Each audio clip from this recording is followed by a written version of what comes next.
الكريم وآله وأصحابه كرام الفاتحة. أعوذ بالله من الشيطان الرجيم. بسم الله الرحمن الرحيم. الحمد لله رب العالمين الرحمن الرحيم مالك يوم الدين.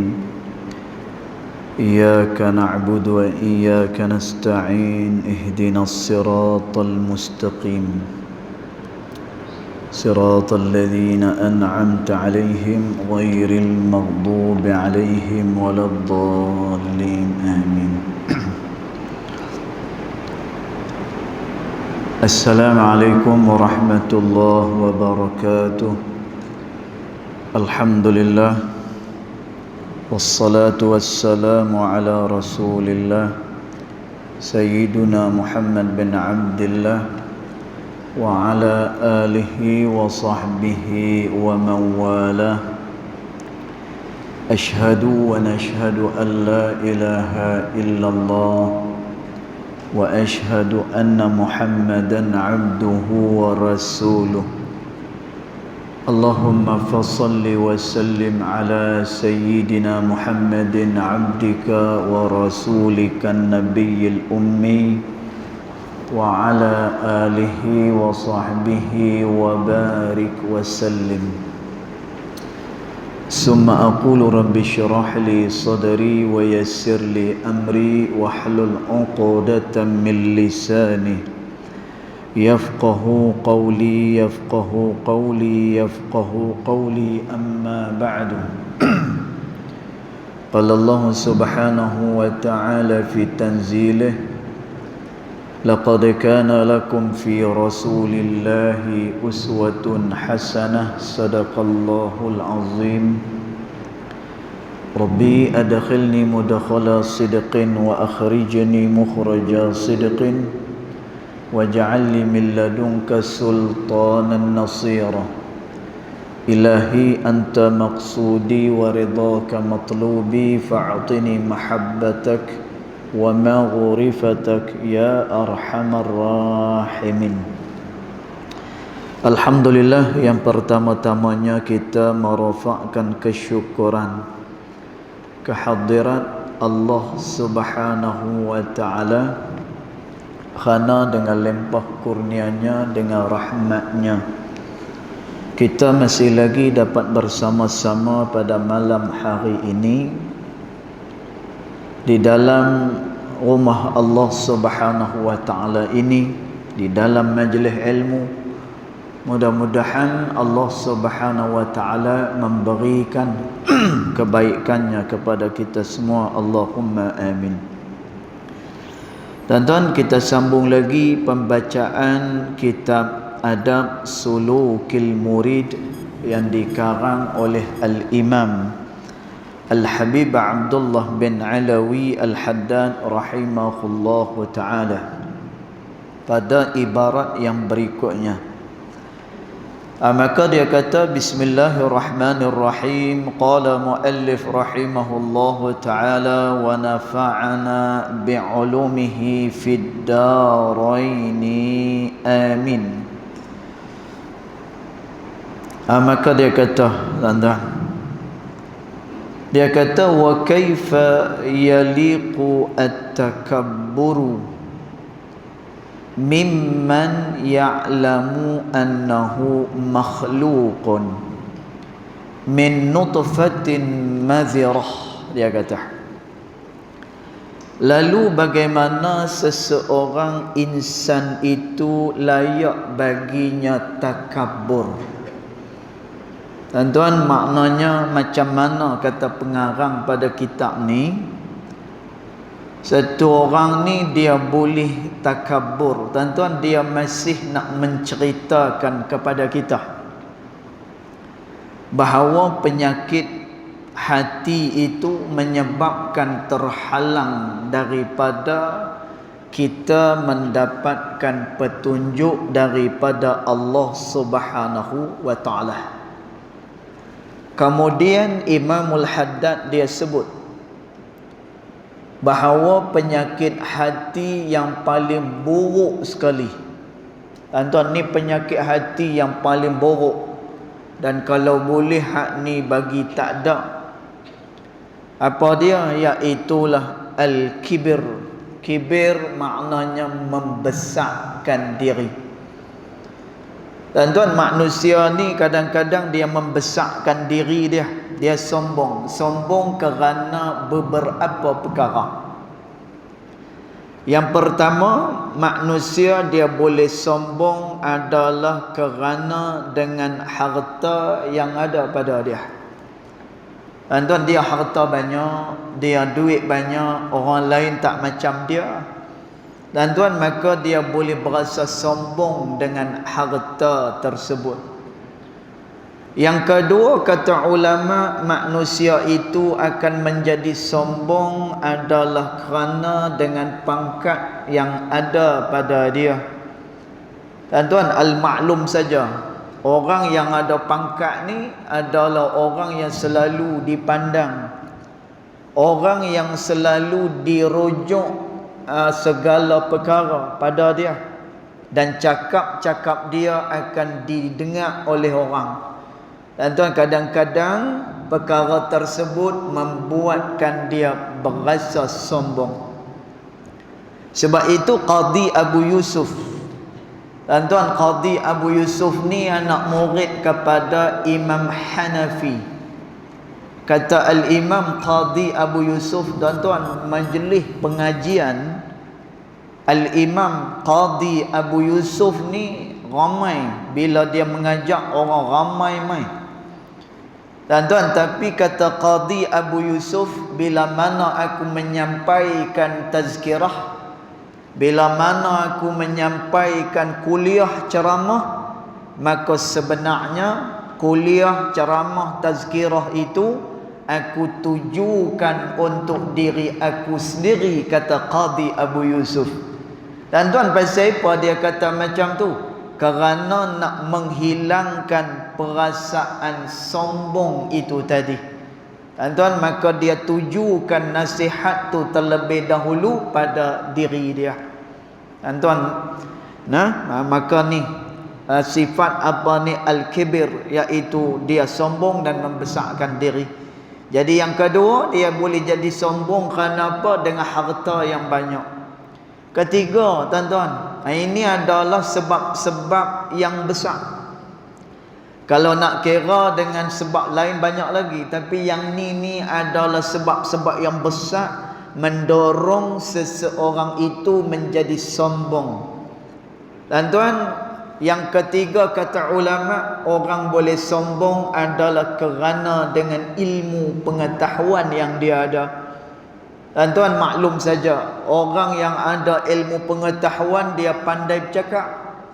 Dia ada ilmu pengetahuan, macam-macam dalil dan juga hujjah yang dia boleh bawa keluar. Dan tuan, dia adalah orang yang ada ilmu pengetahuan. Dan tuan, ni orang yang ada ilmu, tapi jaga-jaga. Kalaulah dia tidak disulami dengan rasa kehambaan pada Allah, ilmu yang ada pada dia tidak bermanfaat, malah akan menjadikan dia orang yang sombong. Dan tuan, kata Syekh Abdul Samad Al-Falimbani rahimahullahu ta'ala di dalam kitab dia Hidayatus Salikin. Dan tuan, kata Syekh Abdul Samad Al-Falimbani, tanda ilmu seseorang diberkati oleh Allah Subhanahu wa ta'ala adalah bila semakin bertambah ilmu, semakin tertutup keaiban orang lain dan semakin terbuka keaiban sendiri.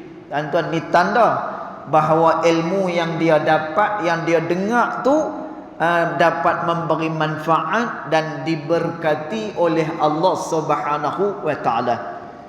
Dan tuan, tapi kalau ada ilmu, kira nak cari salah orang lah. Dan tuan, kalau kira dia ada ilmu, kira dia nak perbetui orang lah. Dan tuan, sehinggalah dia lupa kepada keaiban diri dia sendiri. Kata Al-Imam Al-Ghazali rahimahullahu ta'ala, Bila mana kamu menasihati orang yang buat salah, tuan-tuan, ni adab dia. Kalau kita nasihat orang yang buat salah, ni nasihat, ini panduan dia. Ini adalah adab dia. Tuan-tuan, apa adab dia?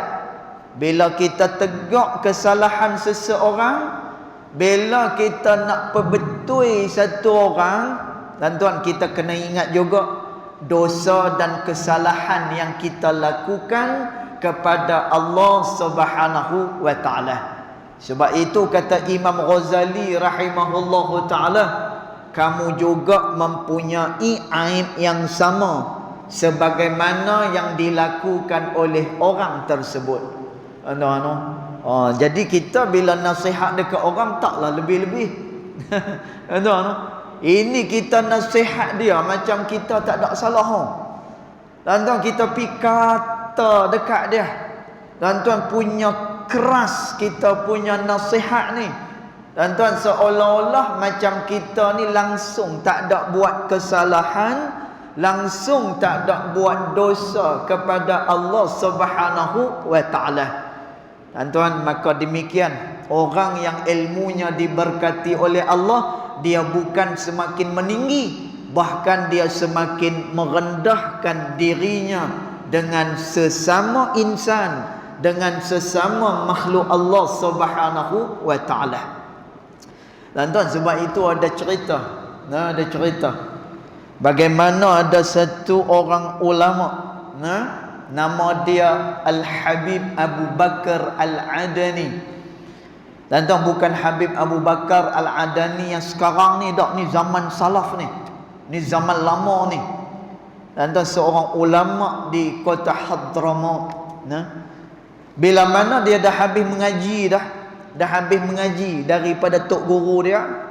Tuan-tuan, dia dah habis mengaji daripada sekolah dia, maka dia pun balik ke kampung.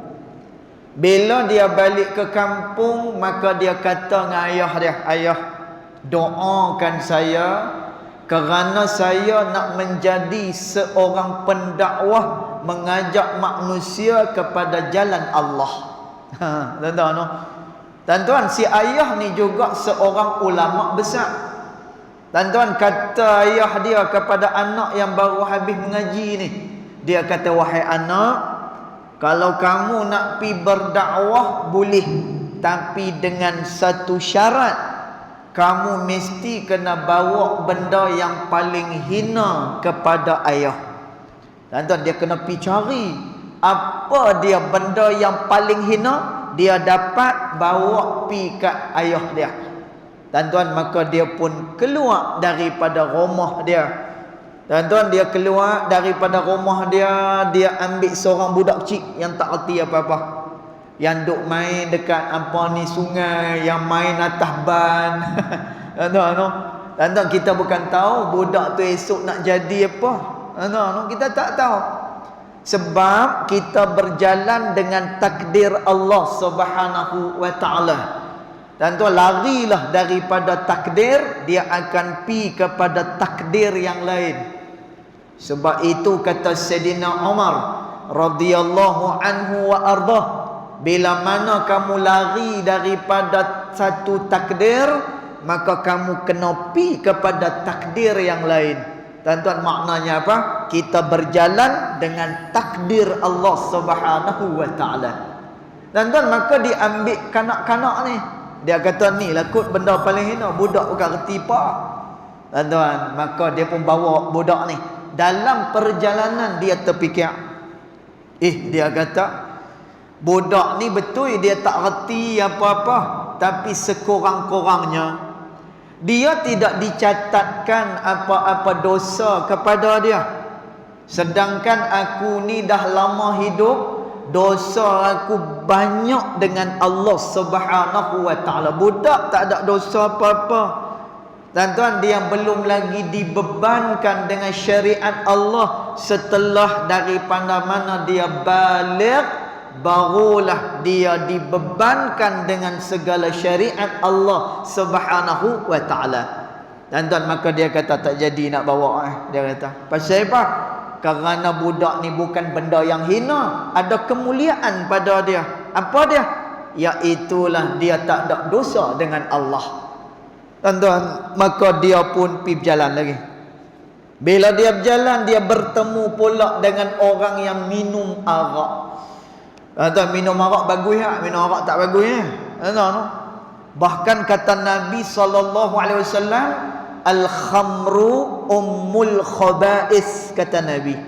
Arak adalah ibu bagi segala kerosakan. Dia adalah ibu segala dosa kepada Allah. Tuan-tuan, orang yang bila kena benda yang memabukkan, maka akal dia akan hilang.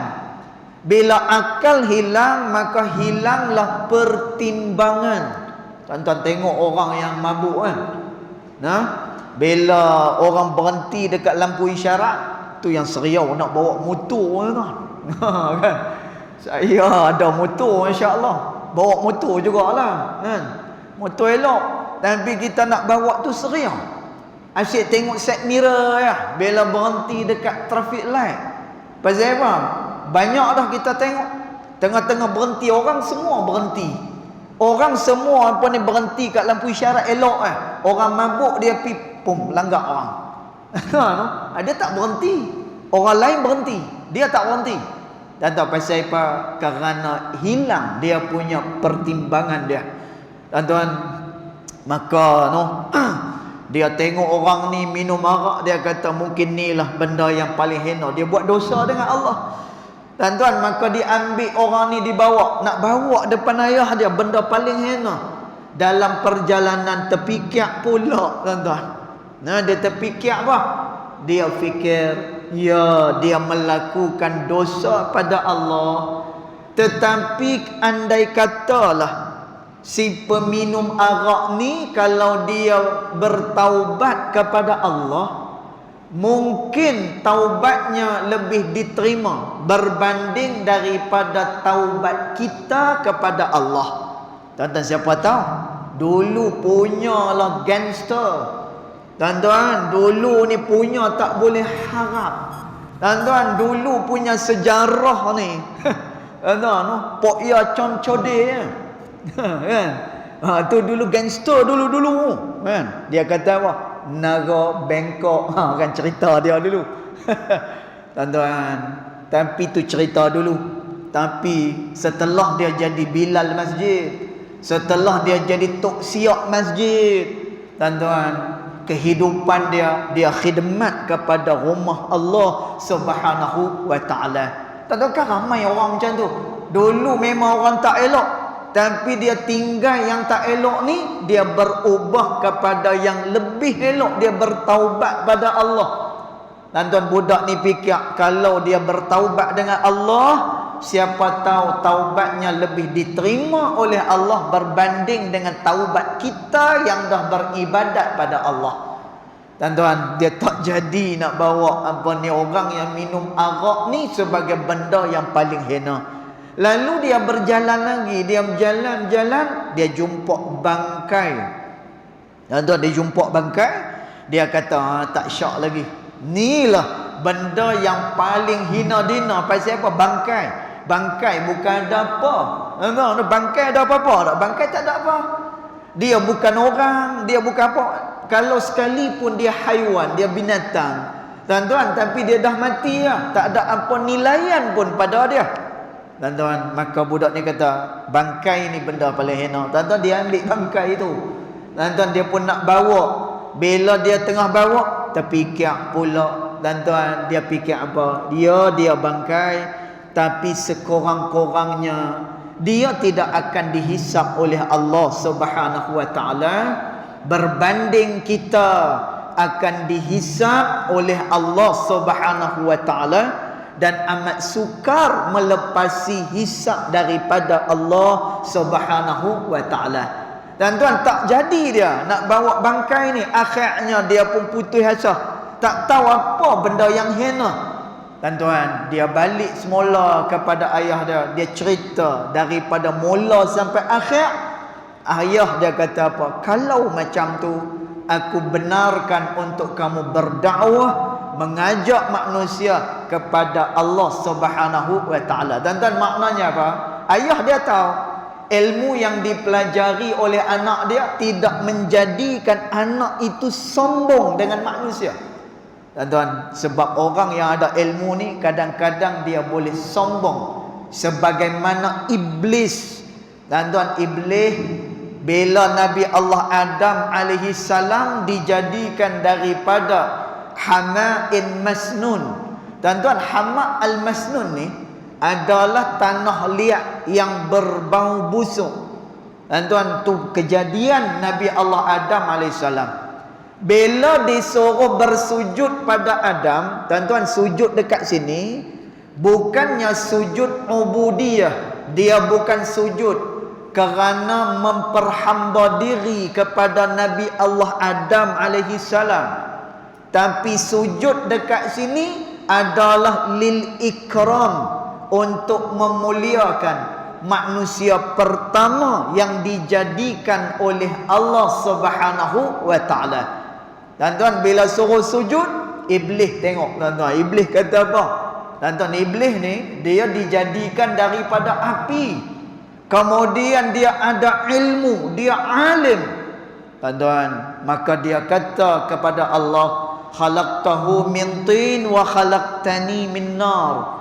Hei Tuhan, Engkau jadikan dia daripada tanah liat, sedangkan aku Engkau jadikan daripada api yang menyala-nyala. Tuan-tuan, tak mau sujud dia kepada Nabi Allah Adam alaihi salam. Tuan-tuan, maka demikian 3 perkara yang boleh menjadikan kita ni apa? Orang yang sombong. Harta yang banyak, kemudian pangkat yang ada pada kita, kemudian ilmu yang ada pada kita. Tuan-tuan, maka itu yang pertama, al-kibir. Kemudian apa ni? Penyakit hati yang paling buruk, riak. Tuan-tuan, riak ni bila dia buat sesuatu amalan, dia nak orang lain tahu. Tuan-tuan, dia ni digelar sebagai orang yang melakukan syirik khafi, syirik yang tersembunyi. Tuan-tuan, pasal apa dia ni dinamakan orang yang melakukan syirik khafi, syirik yang tersembunyi? Tuan-tuan, amal ibadat yang kita lakukan li ajlillah adalah kerana Allah Ta'ala, bukan kerana benda-benda hak yang lain. Tuan-tuan, amalan ni kalau nak diterima oleh Allah, syarat dia adalah ikhlas dengan Allah. Tu syarat dia. Kalau dia buat elok, dia buat ikhlas, maka amalan dia akan diterima oleh Allah Subhanahu wa taala. Tuan-tuan, tapi orang yang riak ni, kata ulama, pada hakikatnya dia adalah orang yang tak yakin dengan balasan daripada Allah Subhanahu wa taala. Tuan-tuan, kalau dia yakin dengan balasan daripada Allah Subhanahu wa taala, sudah tentu dia melakukan amalan tersebut semata-mata hanya mengharap ridha daripada Allah Subhanahu wa taala. Tuan-tuan, tengok Sayyidina Umar, bila dia raun dekat kota Madinah, dia terdengar satu rumah, satu keluarga yang sedang kelaparan. Tuan-tuan, Sayyidina Umar ketuk rumah dia ni, ringkas cerita. Maka perempuan ni kata apa? Mana pi Khalifah Umar? Dia tak kenal itu Khalifah Umar bin Al-Khattab radhiyallahu anhu wa arda. Tuan-tuan, perempuan ni kata, mana pi Khalifah yang membiarkan kami dalam keadaan lapar macam ni? Aku akan minta dia diadili nanti di hadapan Allah Subhanahu wa taala. Tuan-tuan, Sayyidina Umar ni, walaupun dia khalifah, tuan-tuan, khalifah ni kira apa ni? Dia raja, kira dia presiden. Tuan-tuan, malam tu juga balik ke Baitul Mal, balik ke gedung Baitul Mal. Tuan-tuan, dia ambil semua sekali keperluan-keperluan dengan tangan dia sendiri. Bawa masuk tepung, gandum, bawa masuk apa semua buah-buahan apa semua ni. Tuan-tuan, dengan tangan dia sendiri. Bila dia pikul atas badan dia, tuan-tuan, dia punya khadam, pembantu kepada Sayyidina Umar, kata apa? Wahai Tuan Khalifah, biar aku yang pikul apa ni barang yang kamu pikul ni. Tuan-tuan, apa kata Sayyidina Umar? Sayyidina Umar kata, biar aku pikul, kerana perkara ni nanti Allah Ta'ala akan tanya pada aku, bukan tanya kepada kamu. Tuan-tuan, ni orang yang bila mana dia yakin dengan Allah Subhanahu Wa Ta'ala, dia hanya mengharapkan ridha daripada Allah Subhanahu Wa Ta'ala. Tapi orang yang riak, kata ulama, pada hakikatnya dia tak yakin dengan pemberian daripada Allah Subhanahu Wa Ta'ala. Buktinya dia buat sesuatu bukan kerana Allah, tapi dia buat itu kerana sesuatu yang lain. Tuan-tuan, amalan yang macam ni tak akan diterima oleh Allah Subhanahu Wa Ta'ala. Kemudian penyakit hati yang paling teruk, kata Imamul Haddad rahimahullahu ta'ala, wal hasadu, iaitulah dia hasad kepada manusia. Dan tuan, dia hasad dengki dengan manusia. Dan tuan, hasad ni bila ada dalam hati kita, dia memakan segala kebaikan dan ketaatan yang kita lakukan pada Allah. Dan tuan, pasal apa ada hasad ni? Dan tuan, tengok orang beli TV 50 inci, dia pun nak lawan bagi 60 inci. Tengok orang pakai kereta besar, dia pun beli lori besar. Bukan kereta lagi dah, lori terus. Ni pun hati lagi besar, yang penting besar Masya Allah, punya dia hasad pada orang ni. Dan makna hasad yang diletakkan oleh ulama adalah kerana nak menghilangkan nikmat yang ada pada dia. Tuan-tuan, dia ada keinginan mudah-mudahan nikmat yang ada pada orang tu dihilangkan daripada dia. Tuan-tuan, ni hasad. Maka kata Nabi SAW, al-hasadu yakulul hasanat, kata Nabi. Maka orang yang ada sifat hasad itu, dia akan memakan, dia memusnahkan semua kebaikan yang dia lakukan kepada Allah Subhanahu Wa Ta'ala. Dan tuan, ada hasad pada orang, dia memusnahkan ketaatan yang kita lakukan pada Allah Subhanahu Wa Ta'ala. Dan tuan, adalah lebih baik kalau kita doakan saudara kita yang mendapatkan nikmat daripada Allah. Dan tuan, disebut oleh Nabi SAW, di antara doa yang paling mustajab adalah doa saudara dia untuk saudara yang lain bi zahril ghaib, kata Nabi. Iaitulah bila mana kita doakan orang tersebut, dia tak tahu. Dan tuan, kita doakan dia, kita tengok kawan baru beli kereta baru. Dan tuan, jangan hasad. Pasal apa? Kerana itu rezeki yang Allah Ta'ala berikan pada dia. Kita dah ada rezeki kita dah. Dan tuan, maka dia pun doa, ya Allah, mudah-mudahan dengan dia beli kereta baru ni makin bertambah iman dia. Dia lebih jadi orang yang bersyukur. Ya Allah, tambahkan segala nikmat yang kau berikan pada dia. Dan tuan, Nabi kata, bila mana saudara dia ni berdoa untuk saudaranya yang lain bi zahril ghaib, yang tak diketahui oleh saudara dia tu, dan tuan, maka doa dia mustajab pada Allah. Tu pertama. Yang keduanya, kata Nabi SAW, bila mana kita mendoakan kebaikan untuk saudara kita, dan tuan, ni paling mahal sekali. Ni rahsia murah rezeki ni. Dan tuan, ni rahsia mudah segala perkara. Dan tuan, bila kita doakan untuk saudara kita yang dapat nikmat ni, kita minta Allah tambah nikmat dia. Dan tuan, Nabi SAW kata, malaikat yang ada dekat sekitar dia akan berdoa pula kepada Allah, wa anta kazalik bal ahsanu minhu. Kamu juga seperti mana yang kamu doakan untuk saudara kamu, bahkan akan lebih baik daripada dia. Tuan-tuan, ni doa malaikat kepada orang yang mendoakan orang lain dengan doa-doa kebaikan kepada Allah Subhanahu Wa Ta'ala. Tuan-tuan, ni rahsia murah rezeki. Tuan-tuan, ni rahsia petua. Kalau kita nak urusan kita mudah semua sekali, jangan ada hasad dengki. Tuan-tuan, kan kita pernah cerita bagaimana Sayyidina Abdullah bin Umar. Tuan-tuan, bila mana Nabi kata sat lagi ada orang dia masuk dalam majlis kita, dia tu pemuda ahli syurga Allah. Tuan-tuan, Abdullah bin Umar rasa excited. Dia berasa nak jumpa siapa ni. Tuan-tuan, maka tengok-tengok orang biasa hak yang masuk. Tuan-tuan, dah lah orang biasa, tak puas hati. Dia ikut balik rumah nak tengok apa amalan orang ni. Tengok-tengok tak ada apa amalan. Tuan-tuan, macam biasa je amalan. Tuan-tuan, lalu Abdullah bin Umar tanya dengan orang ni, apa sebenarnya amalan yang kamu lakukan sehingga kamu ni istimewa pada sisi Allah? Rasulullah mengkhabarkan pada kami, kamu adalah salah seorang pemuda daripada pemuda ahli syurga Allah.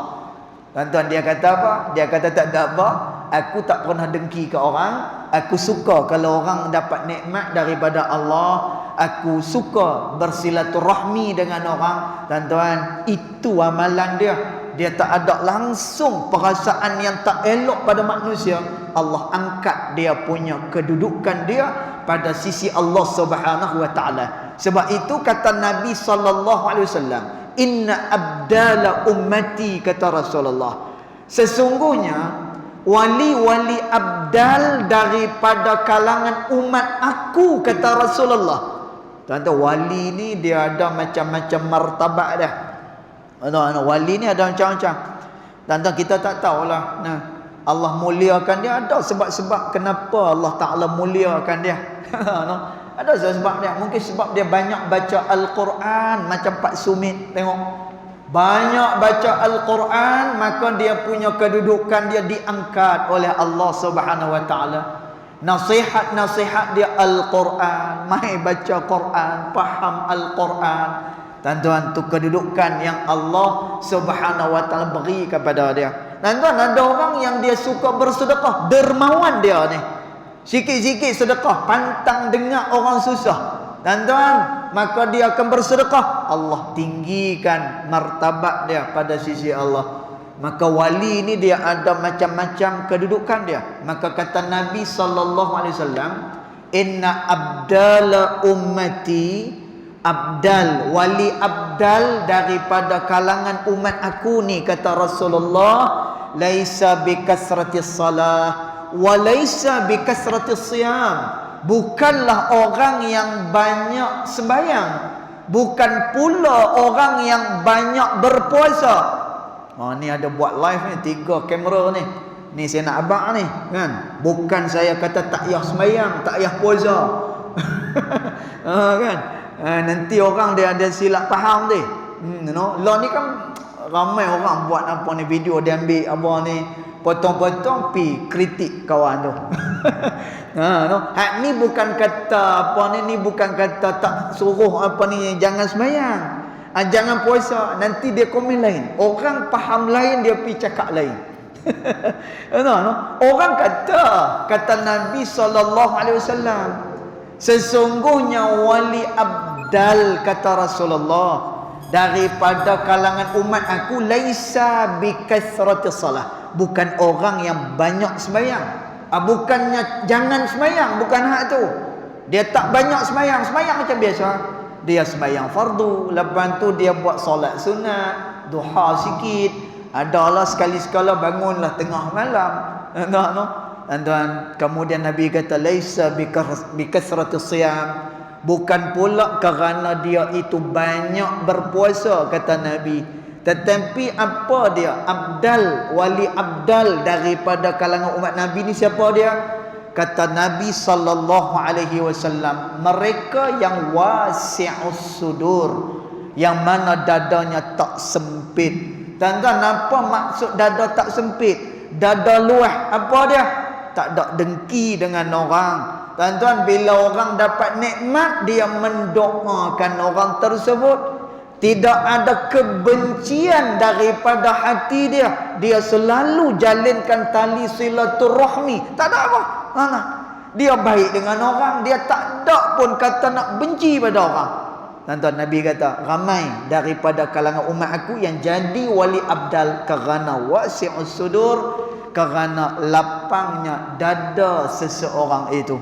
Maka kata Imamul Haddad lagi rahimahullahu ta'ala, wa kaifa yaliqu takabburu, macam manalah kata Imamul Haddad, dia kata, macam manalah orang ni dia boleh takabur, dia boleh membesarkan diri dia.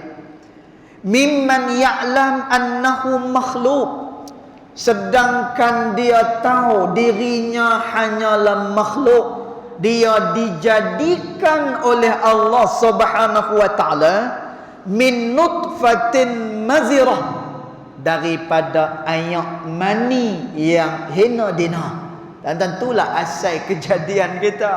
Dan Allah Ta'ala ni dalam surah Yasin, Allah Ta'ala kata, "Idza arada syai'an an yaqula lahu kun fayakun." Bila Allah mengkehendaki berlaku sesuatu, dia nak berlaku sesuatu, maka cukup dia kata kun, jadilah, fayakun, maka jadilah perkara tersebut. Tuan-tuan, tapi pada kejadian manusia dia tak terus jadi. Tuan-tuan, daripada ayak mani dulu, kemudian disenyawakan dengan benih orang perempuan, kemudian dia melekat pada rahim ibu, kemudian dia jadi seketui daging, kemudian daripada seketui daging itu dikembangkan kejadian dia. Tuan-tuan, pasal apa Allah Ta'ala tak kata kun, jadilah, jadi terus orang besar macam kita. Tapi mula daripada ayak mani dulu, macam-macam proses dia, kemudian dah keluar, dah terbit daripada perut mak dia, bukan terus besar jadi budak kecil tu. Tuan-tuan, pasal apa proses-proses itu berlaku? Katanya Al-Imam An-Nawawi rahimahullahu ta'ala, kerana Allah Subhanahu wa ta'ala nak suruh ingat nanti kepada manusia, nak suruh manusia ni ingat nanti bahawa asai-asai dia adalah benda yang dijadikan oleh Allah Subhanahu wa ta'ala. Tuan-tuan, bila kita teringat kita ni daripada ayak mani, kemudian terbit daripada perut mak kita, kita bukan terus macam ni, kita daripada tak tahu kecil halui, tuan-tuan, sampailah masuk sekolah mengaji, pandai-pandai masuk universiti. Keluar universiti tu pun payah nak dapat kerja. Tuan-tuan, payah nak mulakan kehidupan, payah. Tuan-tuan, Allah nak suruh ingat dulu kamu adalah fuqara, kamu tak ada apa-apa. La ni nahnu narzuqukum, kamilah yang memberikan rezeki kepada kamu, kata Allah Subhanahu wa ta'ala. Jadi kata Imamul Haddad, macam mana dia boleh takabur sedangkan dia tahu yang dia tu makhluk Allah.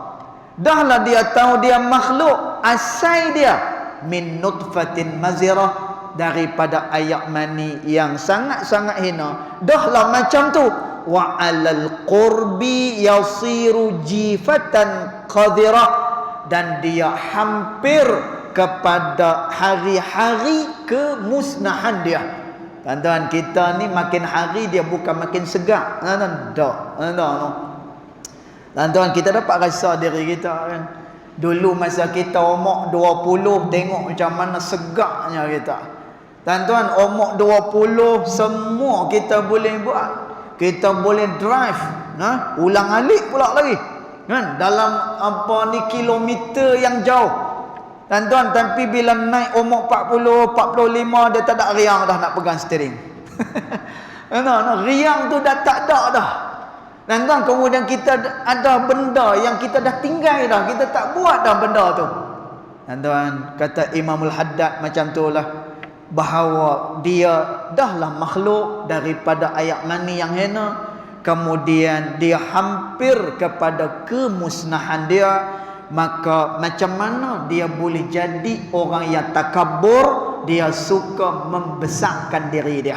Dan tuan, ancaman daripada Rasulullah sallallahu alaihi wasallam, siapa-siapa kata Nabi yang di dalam hati dia ada sifat takabur walaupun sebesar zarah, kata Nabi, walau bi zarratin, walaupun sebesar zarah, kata Nabi.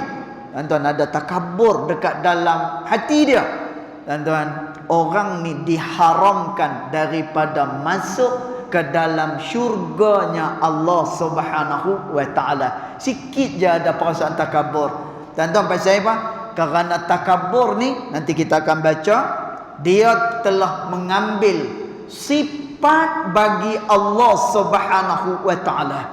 Kata Allah Subhanahu wa taala, takabur itu adalah pakaian aku, kata Allah.